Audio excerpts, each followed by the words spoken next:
১৭৫ বছরের পুরনো চা বাগানের কর্মী রূপ নিয়ে দুই দেশের অধিনায়ক ট্রফি নিয়ে তুললেন ছবি। মাথায় পেঁচানো কাপড়, পিঠে ঝুড়ি, গায়ে স্থানীয় পোশাকে চা শ্রমিক হয়ে সেজেছিলেন বাংলাদেশ নারী দলের অধিনায়ক নিগার সুলতানা জ্যোতি। অন্যদিকে ব্যতিক্রম হয়নি আয়ারল্যান্ড অধিনায়ক লুইসও, তিনিও সেজেছেন একই রূপে।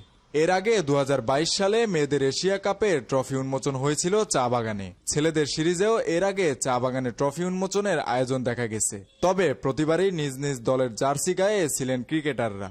পুরোদস্ত চা শ্রমিক সেজে সবুজ বাগানের মাঝে দাঁড়িয়ে ট্রফি উঁচিয়ে ধরার ঘটনা এবারই প্রথম। এমন ব্যতিক্রমী ট্রফি নিয়ে ফটো সেশন হৃদয় ছুঁয়েছে বাংলাদেশ অধিনায়কের। বৃহস্পতিবার সিরিজের প্রথম টি-20তে আয়ারল্যান্ডের মুখোমুখি হচ্ছে বাংলাদেশ। সিলেট আন্তর্জাতিক ক্রিকেট স্টেডিয়ামে ম্যাচটি শুরু হবে স্থানীয় সময় দুপুর ২টায়। দ্বিতীয় ও তৃতীয় ম্যাচ যথাক্রমে ৭ ও ৯ ডিসেম্বর। এমন শিরোপা যে তিনি হাতছাড়া করতে চান না। এর আগে ৩ ম্যাচের ওয়ানডে সিরিজে আয়ারল্যান্ড নারী দলকে হোয়াইট ওয়াশ করেছে বাংলাদেশ নারী দল। সেই আত্মবিশ্বাস নিয়ে এবার টি-20তে নামছে বাংলাদেশের মেয়েরা। ওয়ানডের মতো দাপটের সঙ্গে সিরিজে জিততে চান নিগার সুলতানা জ্যোতি।